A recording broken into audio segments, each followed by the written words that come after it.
Thales Gomes responde: por que eu não contrato esquerdista? Ó, esse corte aqui é até maior do que viralizou.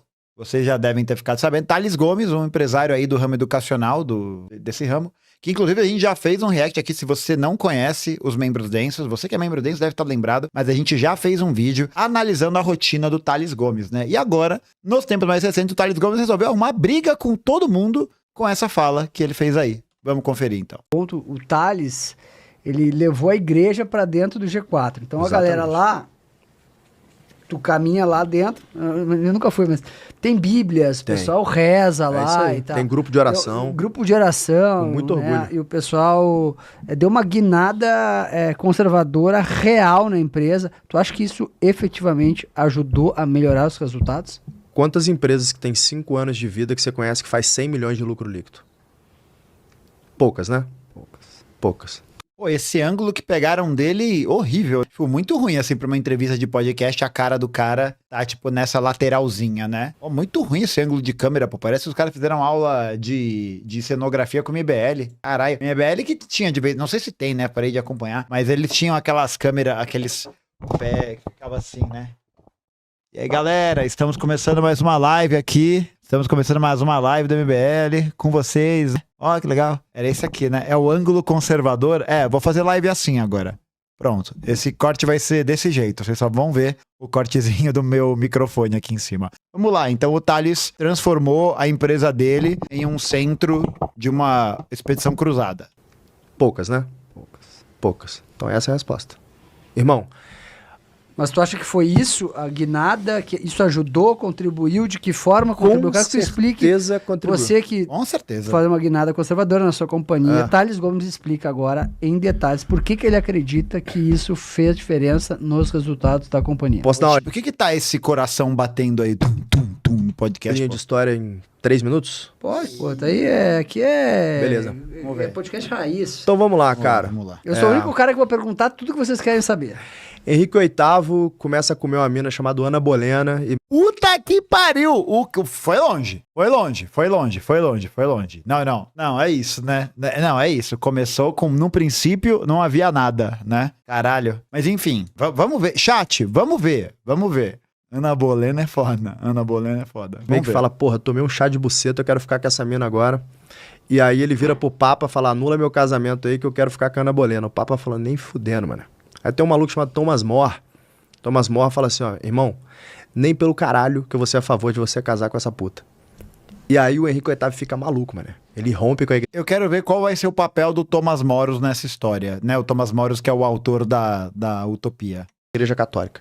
Quando ele rompe com a Igreja Católica, ele traz a galera lá luterana para poder advise, e forma a Igreja Anglicana. Não, peraí.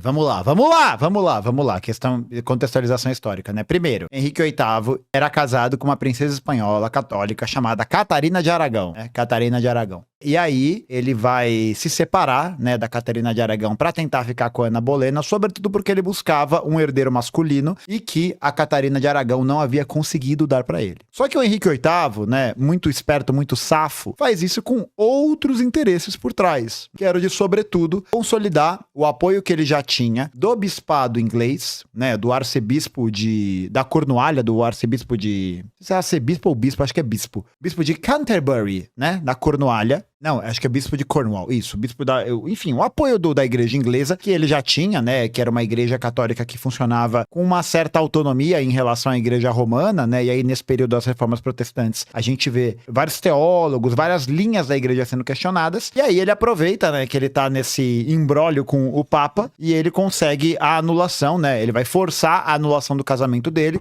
para que ele pudesse fundar a igreja da Inglaterra, e ele se tornasse, ao mesmo tempo, o patriarca, né, da igreja, e ao mesmo tempo também o chefe do poder político da Inglaterra. Mais detalhes e mais questões em relação a isso você pode conferir na nossa aula sobre reformas protestantes, que está no curso de História e de Formação Política aqui embaixo. Tem uma aula lá só sobre esse grande caso de família que foi a aventura do Henrique VIII. E aí nesse processo, né, o bônus dessa informação é que quando ele consegue unificar o poderio da igreja e o poderio político que ele tinha sob suas mãos, ele vai conseguir também acumular todas as propriedades rurais que pertenciam à igreja Católica e que ele vai passar a conceder para a nobreza inglesa daquele momento e que vai acabar sendo um dos alicerces mais importantes para o processo da concentração fundiária, da formação do latifúndio e que vai levar à produção dos produtos e das matérias-primas para o início da Revolução Industrial.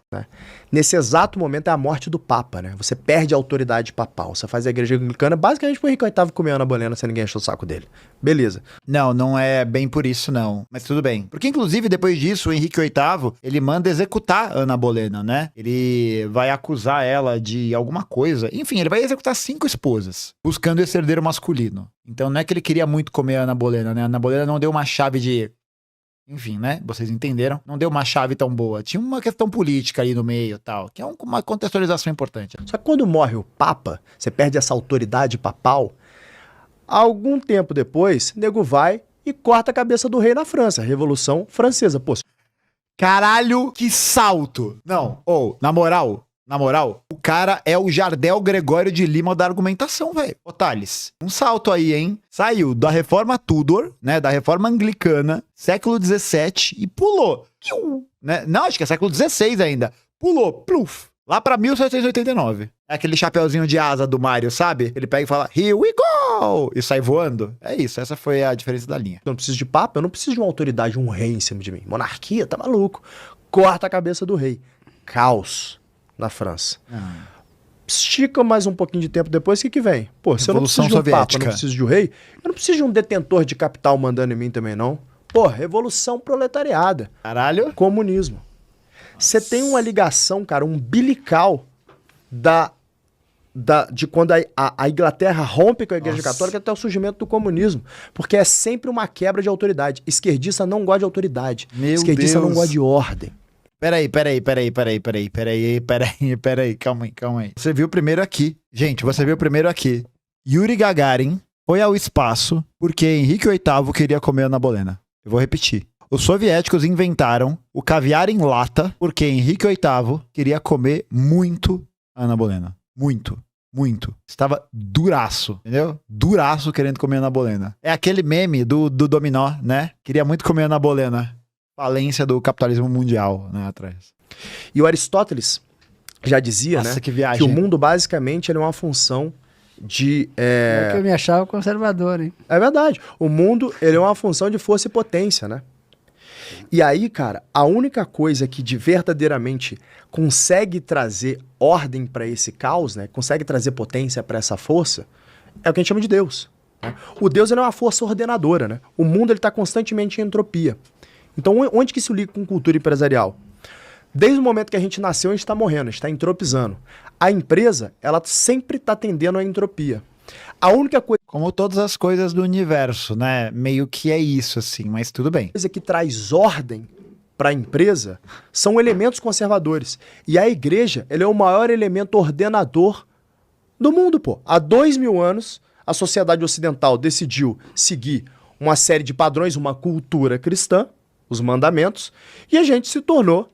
Caralho. Ô, Thales, peraí. Decidiu seguir? Não, né? Vale aqui lembrar, gente, que todo o processo de consolidação da igreja, né, da cristandade, se deu a partir de conflitos muito severos. Não a partir só de há 2000 anos atrás, uns malucos se reuniram e decidiram, ali por livre e espontânea vontade, que o mundo ia rolar, né? Que agora Deus, Jesus Cristo e tudo mais, né? Não foi isso. Tanto que o processo de organização oficial da igreja, enquanto uma instituição e tal, ela vai passar por um outro momento de organização quando ela se torna legalizada e quando ela se torna a religião oficial do Estado a partir do Edito do Constantino. Quando Constantino... Não, acho que Constantino se converte e mais tarde é a colocação da cristandade, do cristianismo como religião oficial do Império. Com Teodósio, talvez? Não lembro agora. Mas é um processo que não é só a reunião, né? É um processo que é feito mediante muito conflito, mediante muita imposição de uma certa perspectiva da igreja Igreja Católica Romana, que vai perseguir outras vertentes de cristãos, né, como os anabatistas, por exemplo. Então dizer que a cultura cristã simplesmente decidiu, né, fazer um ordenamento, colocar uma ordem, e é por isso que o mundo funciona, você tá olhando o mundo sob a perspectiva dessa cristandade ocidental e que ignora todo o processo de historicidade que levou à própria formação da igreja. A gente não tá nem falando do Império Otomano, não estamos nem falando das cruzadas, a gente não tá nem falando dessa parte. Importante isso.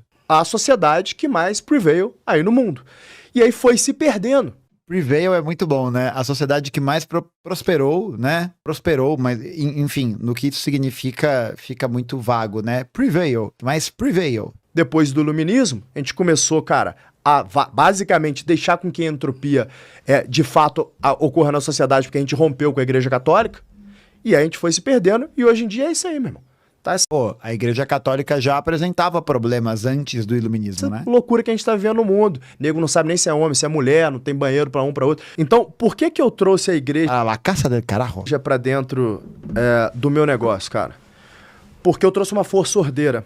E uma força ordeira, se você tem um cara que ele Os sócios foram a favor de levar a igreja pra lá? Claro, os caras são super a favor, mano. É, lógico que é a favor, né? Vai fazer o quê? Chega até o chefe um dia lá na segunda-feira e fala: ó, é o seguinte, molecada, é o seguinte. Mano, e é o mesmo processo de aceitação, né, da Igreja Católica sobre os lugares. A Igreja Católica chegava nos lugares e fazia assim: galera, é o seguinte, agora você vai seguir a Jesus Cristo, né? Vai seguir a Deus, parará, piriri, pororó, e é isso. Ah, senhora Igreja Católica, mas eu não quero, eu acredito em outra coisa, eu tenho outros ritos.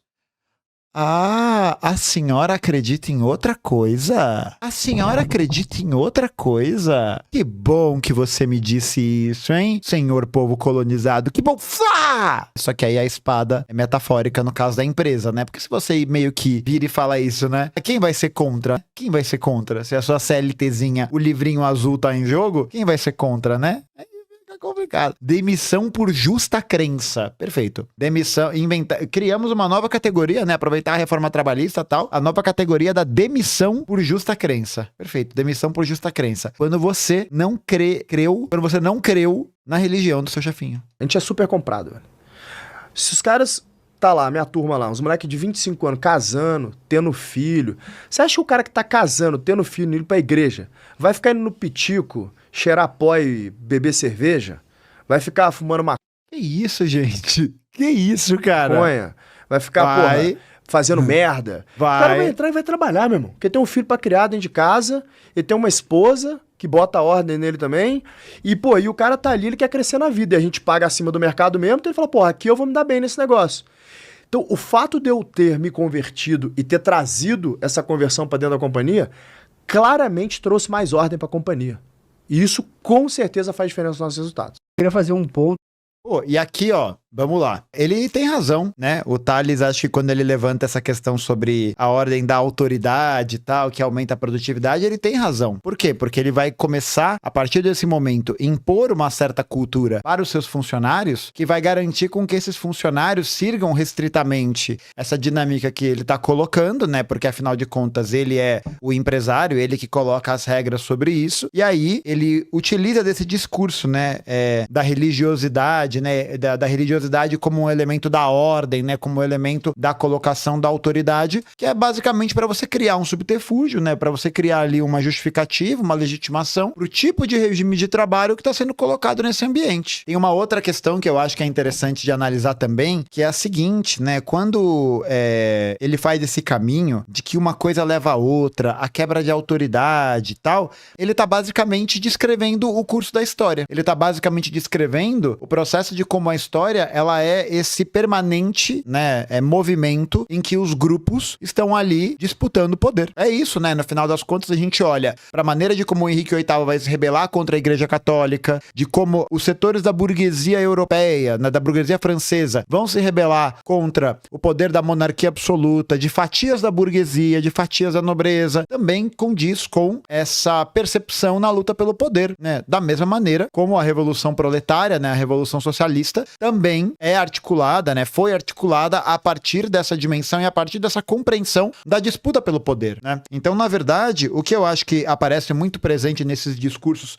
que tentam fazer essa ponte entre religiosidade, produção, trabalho e tal, é de criar esse vínculo que impeça com que as pessoas, né, enxerguem, de fato, qual é a realidade do mundo do trabalho a que elas estão submetidas naquele contexto, né? E aí, junto com um discurso de meritocracia, de merecimento e tudo mais, isso ganha uma projeção ainda maior, né? Isso ganha uma projeção ainda maior, porque passa a se tornar exatamente cultura da empresa. Então é muito comum, né? A gente vê empresas que têm esse tipo de conduta, que tem essa parada da coesão coletiva, né? De que vai sendo imposto um modo de vida, querendo ou não, é uma imposição, né? Por mais que você diga, os funcionários aceitam, né? Não sei o quê, mas eles estão em algum grau sendo coagidos, porque eles estão dentro de um ambiente em que eles não têm um controle decisório sobre as coisas, e aí eles precisam acatar essas ordens. E isso está muito ligado a uma perspectiva também que é próxima dessa ideia de que olha para essa ponte, né, da religiosidade ou da imposição da religiosidade ou de um discurso religioso muito atrelado a um sucesso econômico. Então, essa ideia do culto ao trabalho, do culto ao sucesso, do culto ao volume incessante de esforço que se faz, está diretamente relacionado com essa mecânica que permite com que esse discurso possa ser reciclado ad infinitum. E aí o cara se utiliza dessa perspectiva de autoridade, né? De que é preciso pôr uma autoridade na mesa. Só que aí essa autoridade é uma autoridade que, é claro, ela está sendo imposta, ela está sendo artificialmente construída, ela está sendo colocada sob termos, está sendo colocada sob certas perspectivas que fazem com que esse tipo de poder continue se reproduzindo, né? É isso que está acontecendo. Agora vamos ver esse segundo corte aqui. Cara, eu não contrato esquerdista, velho. Essa é a base da nossa cultura. Porque o ponto é o seguinte, esquerdista é mimizento, não trabalha duro, fica com esses negócios de, parece que, porra, todo mundo deve alguma coisa pra ele. E a turma que trabalha lá no G4, a turma trabalha pra caralho, velho. A gente tava ontem até 1h trabalhando, hoje 8h, porque o escritório tava cheio, só sair daqui quando eu voltar lá 10h, o escritório tá cheio de novo. Eu vou lá domingo, tem uma galera, meu irmão, não tem esse negócio de home office, sabe? Tipo, home office tu acha que não funciona? Não, acho que funciona sábado e domingo. Segunda a sexta tem que ir normal pro escritório. Domingo, se não tiver um home office, a empresa... Cara, se você não meter uns 70, 80 horas por semana de trabalho, você não vai construir nada na vida, mano. Não contratando esquerdista, essa é a primeira parte. Isso aí já elimina 90% dos problemas. Não é brincadeira, eu tô falando seríssimo, cara. Não contrate esquerdista. Dá merda. E fazer uma avaliação se essa pessoa, ela é uma pessoa que quer se desenvolver. Ou se ela tá ali só pra sugar. Por exemplo, você é uma escada nessa pessoa. Nossa, o empregado vai sugar o empresário. Atenção, o empregado vai sugar o empresário. Na vida dessa pessoa, ela tá ali porque ela quer ficar um ano até arrumar o que fazer e tal. Você vai gastar tempo e dinheiro à toa. Porque achar gente, cara, demora de 3 a 6 meses. Uns 3 meses pra achar a pessoa, mas uns 3 meses pra ela engatar. Aí ela vai trabalhar 6 meses, você vai voltar tudo de novo. Fica com o turnover alto pra caralho, gastando tempo, preparando gente. Ache gente que esteja disposta a ficar ali, cara, uns 5 anos com você trabalhando e tal. Isso é bem importante. Principalmente no início do negócio, você tem que achar uma galera que, porra, que topa ali comer caco de vidro contigo. Mas eu acho que a galera erra muito nisso, velho, de não fazer uma validação de como é que é a visão de valor, de mundo dessas pessoas, cara. E começa a contratar uma galera e daqui a pouco é isso. Você tá sequestrado dentro da tua própria empresa. O que eu conheço de dono de empresa listada aí que vira pra mim e fala, meu irmão, inveja que eu tenho desse time que você tem, velho. Meu time dá 6 horas com a caneta. E se eu for falar alguma coisa, o nego já vem... Eu uns 50. O RH já vem, o compliance já vem. Celular aqui, meu. Puta que pariu. Cuidado, quem você bota pra dentro da companhia. Mano. Falando de cultura até, eu queria fazer um ponto. O Thales, ele levou a igreja pra dentro do G4. Então a galera lá, tu caminha lá dentro. Já vi muito. Eu nunca fui, mas tem bíblias, o pessoal reza lá e tal. Tem grupo de oração. Grupo de oração. Quantas empresas que tem 5 anos de vida que você conhece que faz 100 milhões de lucro líquido? Poucas, né? Poucas. Pô, é aquela coisa, né? Poucas por quê? Poucas porque isso tá sendo mascarado, né, por uma realidade de trabalho incessante, né? Mas tem algumas questões que eu acho interessantes colocar e eu vou pontuá-las agora? Bom, acho que o primeiro ponto, né, e que muita gente já trouxe o questionamento quando viu esse vídeo pela primeira vez, foi o próprio fato de que tá sendo normalizado uma relação de trabalho que com certeza não tá dentro dos limites legais, né? De trabalho que vai até essa hora, de muitas horas, não sei o quê. E eu acho que, na verdade, a gente não deveria se surpreender com esse tipo de declaração. Acho que a surpresa com esse tipo de declaração ou esse tipo de naturalização impede com que a gente veja que pro Tales, ele tá certo. Pro Tales, ele tem razão. Ele tem razão. Pra ele, nada disso é absurdo. Nada disso é absurdo por quê? Porque ele fala a partir de um certo lugar. Porque ele tá falando a partir de um certo lugar, né? Do lugar do empresário, do lugar dessa pessoa que consegue alguma coisa a partir desse excedente de trabalho que as pessoas têm naquele ambiente e que faz com que ele defenda esse ponto de vista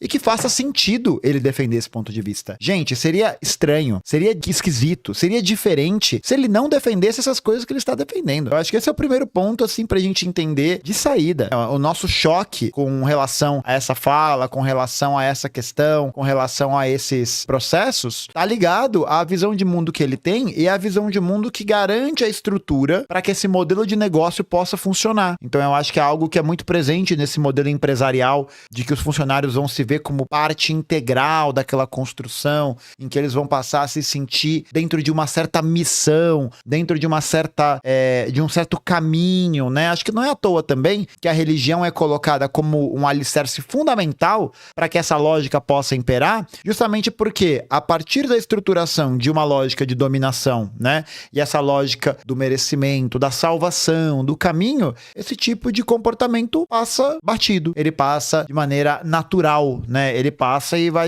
as pessoas vão achar normal trabalhar esse tanto de tempo e esse tanto de trabalho que se trabalha. E aí vai criando um ambiente em que só vai sobreviver as pessoas que conseguirem se submeter a essa lógica. Eu acho que a gente não pode ficar surpreso com um cara como ele ou em qualquer outro caso propagando uma parada dessa como se fosse uma grande surpresa. Gente, o cara, enquanto classe, né, burguesa, enquanto classe empresarial, tá defendendo dele, tá defendendo a lógica, tá defendendo o recorte, tá defendendo a perspectiva de mundo que lhe cabe, tá ligado? A perspectiva de mundo que lhe cabe e que permite com que ele possa continuar os seus negócios. Ó, o Felipe Augusto mandou aqui. Esse cara fez a Easy Taxi que pegou investimentos e teve venda, mas não vingou. Ele teve mais 2 outras startups que passaram por rodadas e o cara é bom em vender o que ele não faz. Já fui em palestra dele. Péssimo.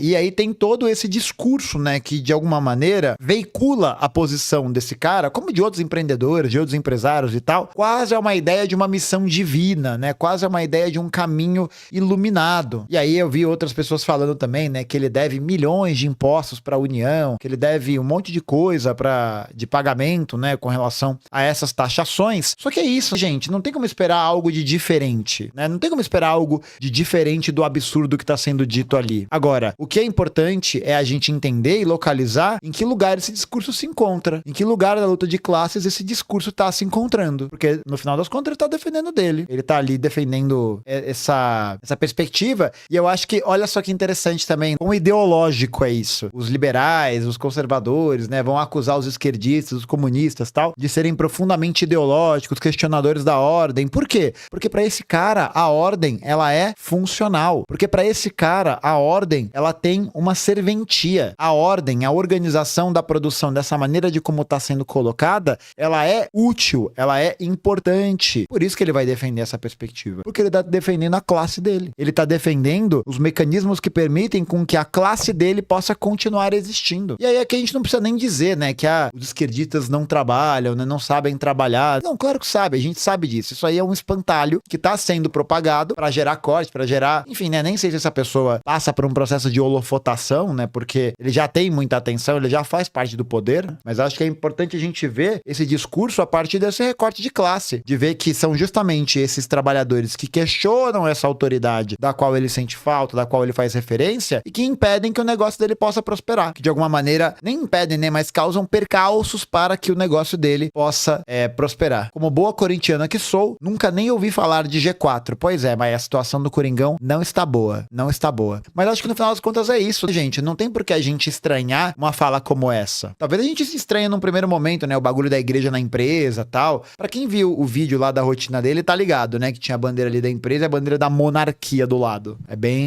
É uma coisa, sem dúvidas é uma coisa, né? E E o cara tá defendendo essa linha, né? Tá defendendo um discurso, tá defendendo uma ideia que possa garantir o cumprimento do seu interesse. Então acho que é importante ver o quanto, acho que a luta de classe está presente nisso. Quanto a gente pode enxergar para além só da groselha histórica, né? Porque de fato, você mandar aquilo ali, né? Esses saltos lógicos enormes, sem levar em consideração todo o processo, né? Caralho, o cara pulou Guerra Civil Inglesa, pulou Revolução Gloriosa, pulou as fases da Revolução Francesa, pulou Revolução dos Estados Unidos, pulou aí Revolução Industrial, pulou tudo. E falou da quebra da autoridade, falou da quebra do poder. Por quê? Porque é muito cômodo, né? É muito oportuno que se diga sobre a quebra da autoridade, sobre a quebra da ordem institucional, da quebra do poder. Por quê? Porque é essa quebra da ordem, essa quebra do poder que causa, de alguma maneira, um problema para que ele possa continuar seu negócio. E aí ele naturaliza isso. É normal a galera ficar até 1 da manhã trabalhando. E eu acho que a questão é a gente enxergar isso, claro, como um absurdo, mas também como parte da lógica. Provavelmente para ele isso não é um absurdo. E provavelmente, eu vou até ir além, talvez para as pessoas que trabalhem com ele e estejam imersos nessa lógica, muito mais incorreto, muito mais errado, são os esquerdistas que dropam a caneta às 6 horas da tarde. Por quê? Porque não estão imersos nesse processo, porque não são representativos desse processo, tá ligado? E aí eu acho que olhar sob essa lente é importante pra gente ver que tudo é sobre disputa da hegemonia, de como se constrói uma ideia de senso comum, de como esse senso comum vai sendo construído ao longo do tempo e promove essa coesão, promove essa união dos pares, esse reconhecimento mútuo. E que por isso, outros empresários, outras pessoas, outros liberais aí da internet vão olhar e falar, é verdade o que ele tá dizendo. Por quê? Porque no fundo é verdade, porque no fundo é verdade, porque no fundo essas pessoas que questionam o ordenamento do qual ele tá submetendo os funcionários são um problema de classe. Ele não se expressa, talvez não se expresse a partir dessa ideia, né, disso daí está concretamente posto ali na mesa, em aberto, mas que se expressa, tipo, isso, né, nos funcionários não quererem trabalhar no final de semana, sabe? E é interessante também, né, é interessante do ponto de vista analítico, de quando a gente observa que muitos desses funcionários vão comprar esse discurso, vão fazer parte desse discurso. Por quê? Porque é o discurso também que garante, que pavimenta um certo caminho para prosperidade, né, um certo caminho para o sucesso. Então, eu acho que é importante a gente perceber o quanto isso é um mecanismo que vai rodando incessantemente, um mecanismo que consegue produzir essa imagem ideológica, que consegue produzir essa naturalização ideológica e que vai se retroalimentando infinitamente para poder mascarar a verdade, né? E qual é a verdade? É a partir da exploração do trabalho dessas pessoas em altas horas, com uma história bem contada, que permite que a empresa dele fature 100 milhões de reais, né? Que tem um lucro líquido, aliás, de 100 milhões de reais. É esse mecanismo incessante. Então, é importante a gente ver isso, porque o capitalismo, ele tem essa nuance, né? O discurso hegemônico, o discurso dominante, ele tem essa nuance. Ele busca naturalizar aquilo que é bom para uma classe e tentar transformar essa dinâmica e essa política que é boa para uma classe a ser vista como positiva para todo mundo. E por isso que choca, né? Por isso que é impressionante. Por quê? Porque parece que o cara tá em Nárnia com relação à história e tal, tá realmente, né? Ali, e assim, tô falando isso do ponto de vista factual, tô falando do ponto de vista, assim, historiador, sabe? Do ponto de vista, não tô tirando um sarro nem nada, assim. Mas é isso, o cara tá dando uma coesão para que aquela linha de pensamento faça sentido. E aí você consegue continuamente tá reproduzindo isso. Por isso que o discurso de coach, né? Por isso que o discurso coach também funciona muito bem. Porque ele vai criando essa coesão, ele vai criando esse discurso que consegue se reproduzir e de alguma maneira ele conta uma história que tem logo no início, quando você olha ali no espelho d'água, algo que parece refletir a verdade, de que se você trabalhar muito, você vai chegar lá, de que se você se sacrificar, você vai chegar lá, de que se você se esforçar tanto quanto esse cara se esforçou, ou outros tantos exemplos aí, você vai chegar lá. Por quê? Porque tá escrito, cara. Porque é um caminho quase divino, porque é um caminho quase traçado nas estrelas. E aí isso vai criando na cabeça dos trabalhadores, na cabeça das pessoas que tá inserida nessa atividade, um discurso que vai sendo absorvido. Porque se você escuta isso todo dia, e vai sendo bombardeado, e você percebe que existem exemplos, né, supostamente verídicos, né, que contam essas histórias, que criam essa coesão narrativa, isso torna verdade. Por mais que não seja verdade, isso ganha a impressão da verdade. E esses caras são muito bons nisso. São muito bons em criar essas impressões de verdade, porque aí você vai dando essa consolidação para um discurso que continua mobilizando a ideia de compre o meu curso, faça minhas ações, faça não sei o quê. Por mais que isso esteja implícito inconscientemente, talvez, né? Tô aqui fazendo essa ressalva. Por mais que isso não esteja explícito na forma de como ele coloca, ou de como outros tantos coaches colocam, essa é uma questão fundamental. E é a mesma questão de enxergar, de colocar o funcionário na condição, ele mesmo, de um capital que vai se valorizar a partir do montante de horas de trabalho que ele coloca dentro da sua realidade. E aí, a partir dessa lógica, ele faz o cara trabalhar mais, essa pessoa vai trabalhar mais, e ela passa a absorver esse discurso neoliberal, esse discurso de que você precisa ser valorizado, de que você precisa, enquanto um capital, né, enquanto, nesse discurso, um reprodutor de valor, né, um valor em si mesmo, você vai garantindo a sua continuidade, né, você vai garantindo a sua valorização nesse mundo todo. E aí você para de ver as contradições e os problemas que estão relacionados a essa dinâmica, que são as horas excessivas de trabalho, o montante de trabalho, etc, etc, etc. Então acho que não é à toa que a gente vê esses caras vendendo código de riqueza, código de sucesso, código de não sei o que lá. Por quê? Porque você cria essa coesão muito forte. E essa coesão é o que faz com que muita gente acredite nesse discurso. Acredite porque a impressão que ele tem é uma impressão imediata de verdade. Cria esse senso de pertencimento, um senso de que as pessoas estão fazendo algo para um bem maior. Elas estão fazendo algo para um bem maior além de si mesmas, mas na ideia de que elas, enquanto si mesmas, estão se sobressaindo desse jeito. Estão elas se tornando as verdadeiras merecedoras desse lugar ao céu, reconhecidos pela autoridade, reconhecidos por aquele que abençoa, aquele que olha e fala, você é um escolhido. Escolhidos por alguém que se diz, enfim, né, o emissário de uma palavra, de um profeta. É quase como um culto, né? E não é à toa, né? A religião vai ter esse poder de coesão discursiva muito forte. A criação desses ritos, a criação dessa dinâmica, dessa operação ideológica muito forte, mas que esconde por trás os interesses políticos. Da mesma maneira como, quando a Igreja Católica se consolidou enquanto entidade dominante na Europa, ela tinha interesses ideológicos, sobretudo porque ela tinha interesses políticos. Tal qual, na Reforma Protestante, né, que ele cita ali o Henrique VIII, ou do Lutero, ou do Calvino, a gente percebe que aquilo ali ganha atração porque existem interesses em disputa naquele momento. Interesses que estão se confrontando, visões de mundo, o comando do mundo está sendo ali, enfim, do mundo, no mundo não literalmente, né? Não necessariamente literalmente, mas do mundo que eu quero dizer, daquilo que se enxerga enquanto mundo, daquilo que se enxerga enquanto